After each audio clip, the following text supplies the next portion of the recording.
Hello everyone, Elijah here. I'd like to welcome you all to another Epic 7 video. Today I'll be doing a kind of a blind reaction, essentially it's a blind reaction, of the balance update, the heroes that we were going to be getting updated. I saw the ML5 that was getting updated, that being Desert Jewel Bazaar, and I was super excited. I do not own that hero, by the way, but he is most definitely my most wanted ML5 because Bazaar, um, the Covenant Bazaar, you guys know what I'm talking about. He is like my favorite like five-star hero, period. I really wanted him to get an EE, but the time will come when the Bazaar meta will return and I'll be happy again. But this could be the time for the Desert Jewel Bazaar meta, so who knows? We'll see. He has a very weird kit. I think the biggest issue with him currently is that he requires such insane gear requirements to the point that it's not even worth building unless you are a very high-end RTA player, legend, and up. It's not really worth building, so maybe they might make it easier to build him, kind of like how they did for like ML Ken, where they gave him like a passive like effect resistance in his kit. So who knows? We'll see. I do not know yet. Um, let's see the other heroes that are getting buffed. Okay, so we have Haste. Interesting. Um, I, I don't know what they could be buffing Haste for. Shu, who is like an Alencia. Ooh, so many people have plus 15 Alencias. This might be major because I know a lot of people like Alencia used to use super meta and then she kind of fell off the face of the earth, power creep, etc., etc.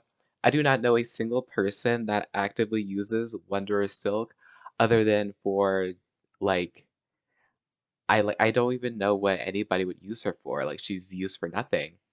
Then we have like Marantzy and Adventurer Ross. I really hope this Adventurer Ross buff is that he has 100% chance to defense break. That is literally that's it. That's all I want. Like, oh my gosh, that would be amazing. And maybe like a different buff, like defense up and something else, defense up, attack up, something, you know what I mean? Every hero has like two buffs that they grant, right? It's pretty insane. So I'm excited to see what they do for these two OG PvP or PvE, I guess, units. So yeah, and then Time Matter, Snow Crystal. I don't really know much about these artifacts, but yeah. All right, let's get into it. Desert Jewel Bazaar. All right, so his Desert Wind attacks the enemy with wind with a 35% chance to stun. This is S1. Okay, so it recovers health of all allies, and the amount recovers increased proportional to the target max health and the caster's attack.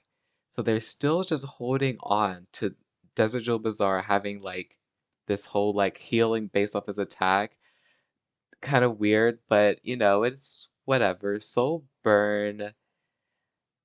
Yeah, I guess this is a better Soul Burn because he's not a DPS. He's not like a, I don't think he does that much damage to be like a DPS Soul Weaver, you know what I mean? So he's not like a, gosh, what is it? Blaze Dingo, I think. He's not like a one of those kind of Soul Weavers. So I guess it makes more sense that the attack all enemies is a little unnecessary. So yeah. Okay, and then the heals all allies after the caster uses a skill. Matt recovers the caster's health and this is his passive, I'm pretty sure. And this, with a sandstorm, inflicts barrier inversion on all enemies and has a 85% chance to decrease hit chance for 2 turns. Hello. When the target is granted a barrier, grants an extra turn to the caster. Oh my god. Whoa. What? Inverts barrier into damage? Hello? Para is about to be absolutely useless. This, wait, hold on. This ability should unironically one-shot literally any single para. Like, straight up, like, her barrier is, like, huge. Then you also have Hua Young. Like, This is actually insane of a buff. Does it go up to 100% chance, or is it 85%, like, the max? Let's see, 85, 90, 90. No, I think 85 is the max. Okay. Wow. That is that's insane. Oh, hello? And that's just like a passive that just, like, procs, I'm assuming, or is it gonna be a skill now? It might actually be a skill now, I'm not for sure. I don't know, I guess it might be a skill now, they might change it to a skill. Even so, this is insane. This is, like, an insane ability to have on literally anybody. Wow, this is going to mess up a lot of, para abusers, YUng abusers, chasing those, like, insane barriers into damage. I'm assuming it just, like, kinda, like, flips over. That's gonna be crazy to see in action. I'm excited to see how that works. His S3, they lowered the cooldown, it seems. Oh, okay. So they kinda, like, nerfed him a little bit, right? Because they made this insane, and they kinda balanced it out with this, so it's only a 2-turn immunity and not a 3-turn immunity, but they lowered the cooldown for it. I think that's good. That's a good, like, I guess, way to balance a hero out, but I still think depending on how this works, it's going to be broken. It's going to be I feel like he's going to be contested as one of, like, a very highly contested one at ML5, and I'm pretty sure he doesn't have a banner anytime soon. Like, he's not one of the heroes getting a rerun anytime soon, I don't think. I'm not for sure. So, people are definitely gonna be wanting this hero, like, big time, especially with a buff like this. This is gonna be insane. But yeah, that looks really nice. I'm excited for that. Haste. Okay, they got rid of the Earth Elemental, that's good. Things like this really, like, makes heroes kind of like only usable for certain things. But he has a chance to steal a buff, and he dispels 2 buffs. Okay, this is good, so he can actually inflict his bleeds. The critical hit has a and a decreased defense. Oh, this is really good for like PvE stuff. I don't know how good it would be for PvP. I don't really know if people are going to use haste for PvP, but this does help out. The decreased defense always helps out for PvE. Always. Having units that have that. But it seems like with the dispelling 2 buffs, I guess they're trying to make him a PvP hero a little bit. So we'll see. We'll see how that works. Shu, I honestly do not care about this unit, nor like this unit whatsoever. Grants an extra turn. Soul burns that do that are always pretty good, but because Shu is a warrior, she can't like carry Taka Hells or something, so it doesn't I don't really think it's that impactful given her class. Um, okay, she has some healing. They increase the defense pin. This is actually pretty insane because you could put her on like pen set. I think this is a single target, right? Ability, yeah, you put her on pen set. That's like 80% defense pin. Defense pin. You guys know what I'm trying to say. Um, and then they gave her a counterattack, a built-in counterattack. Cool. Or did it already have that? Maybe not. I could have swore she has something that grants her like an extra attack. I literally never see Shu, nor really care about this unit. I think this is a really good buff. I think this will make her, I guess, more viable. Um, I won't use her. I don't own her, nor will I ever build this unit. I just don't like this unit at all. Um, yeah. On to the next. Alexia. I have some people really into Alexia, so let's see. This is big. 100% chance. This is big. This is I feel like they could have just left it at this, right? I mean, this actually helps out a lot. Having Mind's Eye just granted automatically, amazing. And then after using, what is this? This is our S1. Yeah, I think that's our S1. When the caster is granted Mind's Eye, so it just guarantees that she gets trampled, right? And then the injuries increases proportional to damage dealt. Oh, okay. Injuries decrease the max health, yada, yada, yada, yada. And then the effectiveness by 50% cannot be dispelled. Okay, so they got rid of the effect resistance buff. I guess that was probably because it wasn't necessary.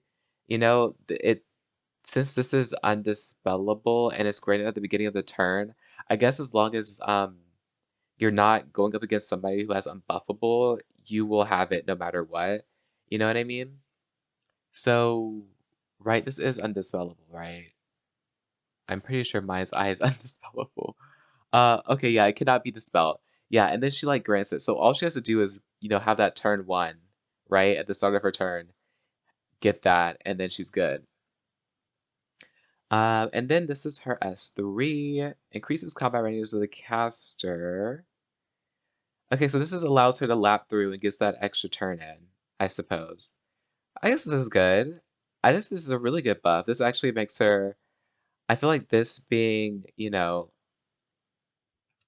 guaranteed to start at the beginning of the turn, if I'm assuming if it's fully moloed, right? Then it just helps her out a lot. So I think she should be a lot more meta, actually. And yeah, she was a super popular hero that kind of just fell off because of power creep. So I think this will help out a lot. And then her EE was changed to recover the caster's health when using her S1. Yeah, okay. I'm good with that. I don't own Alexia. I know other people who have plus 15 Alencias just sitting in the bench. So I think this could be uh, a really good buff for her, making her more usable. Wondrous Silk. What are they possibly doing to make Wondrous Silk usable? Um, choose an arrow with a okay target. All right. Damage dealt increases the caster's speed. I actually don't even know what her abilities do. Um, fires an arrow, dispelling one buff. When a caster has a buff, triggers a dual attack from the ally with the highest attack. Ooh, okay. So it looks like she could be like a little supporter. She probably has a skill set. It seems like they're making her skill set to be similar to. Oh, I cannot remember the unit. It's one of the Leica. I think that's the unit called. How they, target an enemy and then triggers a dual attack, right? I think this is okay. Maybe. She grants herself a barrier. It's by the caster's level. Soul burn and lowers effect resistance. Alright. And she seems kind of like it seems like they're making her be a. Okay, and then her imprint has speed. That's actually really good. Um, you know how Wanderer All-Rounder Wanda, that's who it is. She has like she's a stun unit. She stuns single targets. It looks like this is going to be kind of like a single target silencing unit that also triggers a dual attack, which could be really strong. I think this could be really good for the most part.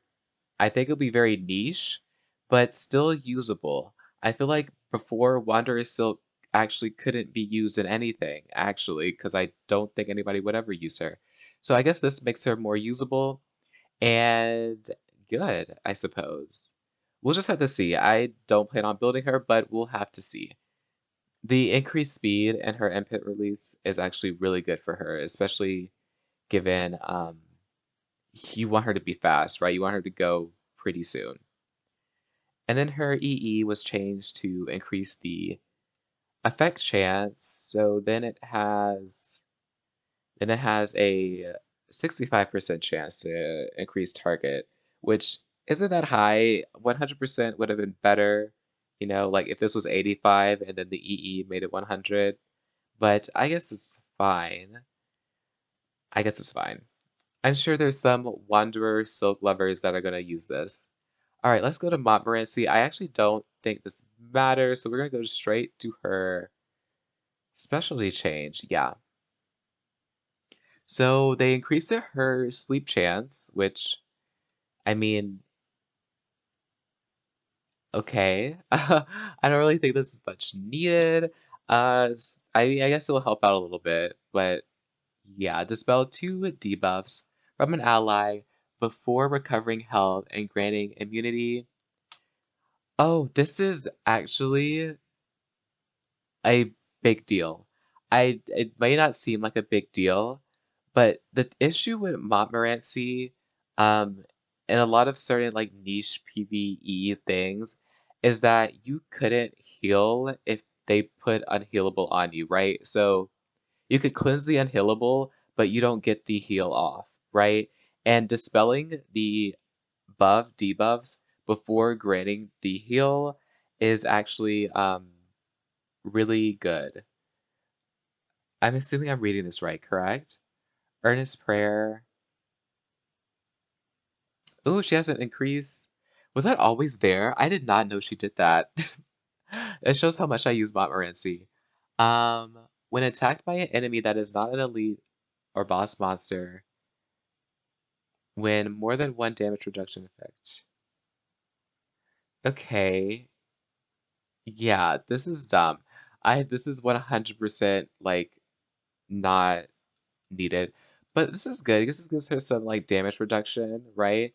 But I feel like it should be for elite boss or monsters because who's using Montmorency in PvP? Like who is actually like you know what I mean? Like who is using Montmorency in PvP? I felt like they should have doubled down. This is good, like this is major, right? But I feel like they should have just doubled down and made her more like a better PvE unit. I don't really think this is like, like this is like I don't know. I don't really think trying to make her viable in PvP is really worth anything, in my opinion. I think they should have just doubled down and making her a really strong PvE unit. This helps with that, but yeah, that's just my opinion. Then we're on to Ross. He has increased healing. Adventure Ross. All right. Has a 100% chance to grant immunity to the caster and the ally with the highest attack. Wait. Immunity to the caster and the ally with the highest attack for 2 turns. Has a 100% chance to grant immunity to the caster and the ally with the highest attack, except for the caster for 2 turns. What do they mean by this? Huh? I'm confused.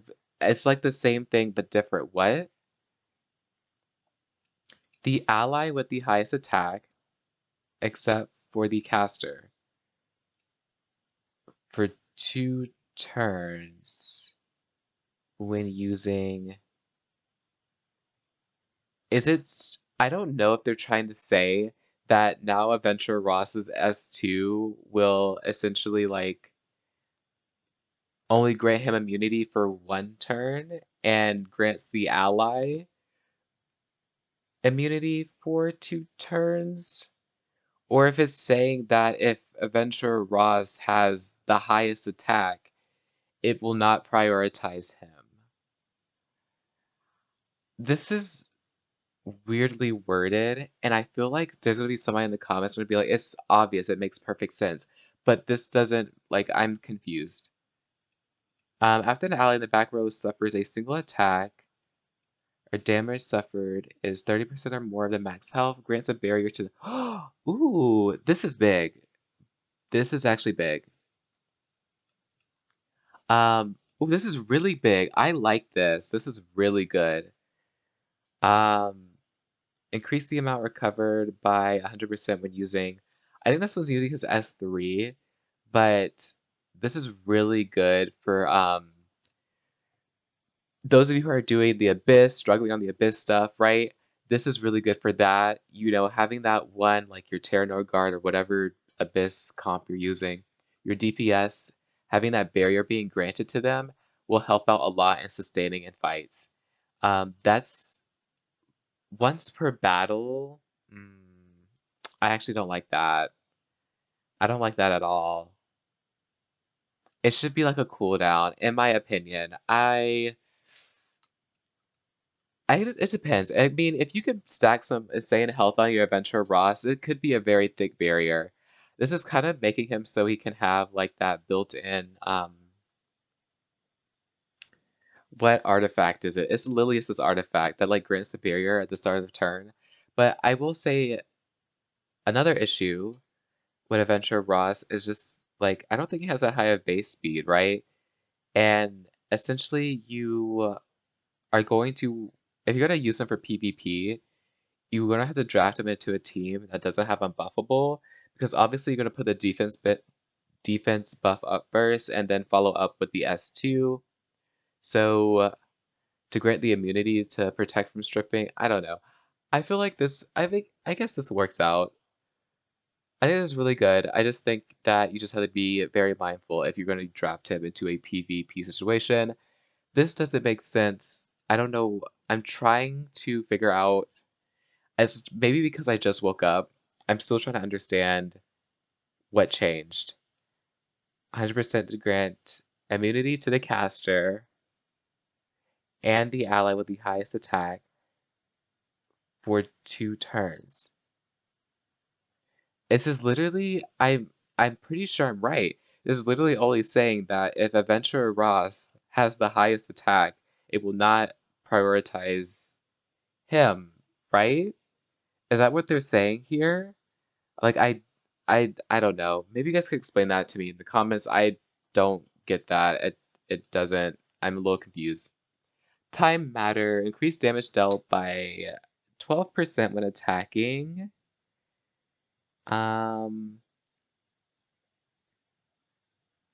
So essentially they're doing what they're doing with a lot of these artifacts, which is giving them a flat damage increase or a flat attack percent increase or just a flat base something, and then the skill.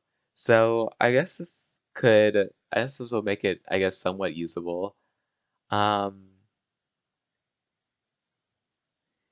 I guess. I guess this is a mage artifact, right? I don't really know who it would be most effective on, but we'll see. I don't know. Snow Crystal now increases critical hit resistance by 20%. This is pretty cool. After suffers a non-critical hit. Yeah, wait, why was it increase effect resistance? What? Given this being the passive, right, that you want to get hit with a non-crit hit, this just makes so much more sense, right? This literally like makes like what's not clicking, but I don't know why this was, you know, effect resistance. That's a little weird, but this makes so much more sense and synergized really well. I'm pretty sure this is a warrior artifact, so ooh, I don't know who this will be really good on. I was thinking about Sinya, but Sinya's a knight. Um, yeah, and I also think Sinya is only viable on her own artifact, so yes. And this artifact increases combat radius of the caster by 70 or 14%. When the ally has a debuff at the end of the enemy's turn, can only be activated once per turn. I guess. I don't know. I guess this makes it so that like for like a Soul Weaver that we want to speed up and have cleanse, like a Soul Weaver that you want to have follow up behind a debuffer, I guess this makes it works out, right? Maybe like a Elena even, I don't know, maybe possibly, I don't know. But we'll see. I feel like out of the artifacts, this is probably the best changed one. This is, I mean, I'm sure this will be usable on somebody. This, I still don't think this artifact, given the other Soul Weaver artifacts that exist, I think that this still won't be used, to be completely honest. But out of all the buffs, I definitely can safely say that it seems like for Montmorency and Adventure Ross, it wasn't even like they got a buff per se, more so they were adjusting their kits to avoid niche, weird, like, mess ups, I guess, here, from what I'm reading. But this is pretty big. I wish it was like a cooldown instead of just once per battle, but it is what it is. Marantzy, this is pretty major, so she can actually heal, especially if somebody has unhealable. This is really big. Other than that, I think Wanderer Silk could be used more now. Very niche. Alexia should be back, maybe. I think she should be relevant again. Then we have Shoes.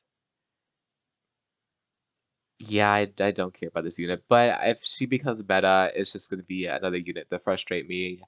Um, Haste, probably doubling down on PvE, I would like to think. I would like to think, which could be really good. The decrease in defense for 2 turns. Yeah, this would be really good. Maybe, maybe. But the winner of this has to be Desert Jewel Bazaar. I think this is insane. Unaffected by effect resistance, whether the attack hits and applies to heroes only. Okay, so you can't. This is major. And then he's not even. You can't even get him, and he won't have a rerun, and who knows how long. People are gonna be mad. I guarantee people are gonna be mad. Um, yeah, actually, I could check real quick and make sure he's not having a rerun. Um, let's see. I have like a pin something. I have something pinned. Is he gonna be rerun? No, he's not. He's not with the reruns. So it would be probably after our new ML, the new ML Vivian that Desert Jewel Bazaar um, will be having a banner. That is like after July. So this is insane. People who have this unit are going to like, this is gonna be very, I don't know. I think it's gonna be meta chasing. I don't know. What's Para gonna do? Like, literally, what is she going to do if a Desert Jewel Bazaar literally takes her barrier and then ends up one-shotting her because of it? Literally, like, literally. It would just depends on how much damage it is. Yeah. Ooh, this is insane. This is gonna be really good. But yeah, that concludes this video.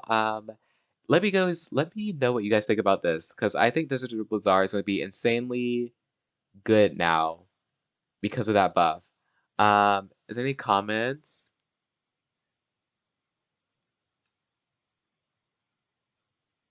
Yeah, I could destroy units.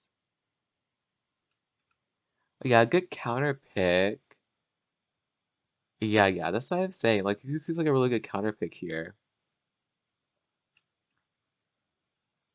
Let's see. Cartucho be dodging again? Oh, okay.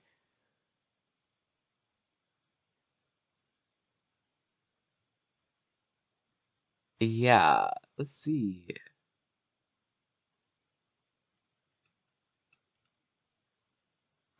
Okay. Yep, he is definitely gonna have a he loves DJV, so he's definitely gonna have a ball with that. Okay, I don't know. Let me know what you guys think. I'm excited. I'm excited for this balance update just because of this unit. Even though I don't own him, um, I'm still excited. I'm excited to see what happens when this unit becomes, you know, a pain to be dealt with. So yeah, that concludes this video, and I'll see you guys in the next one. Peace.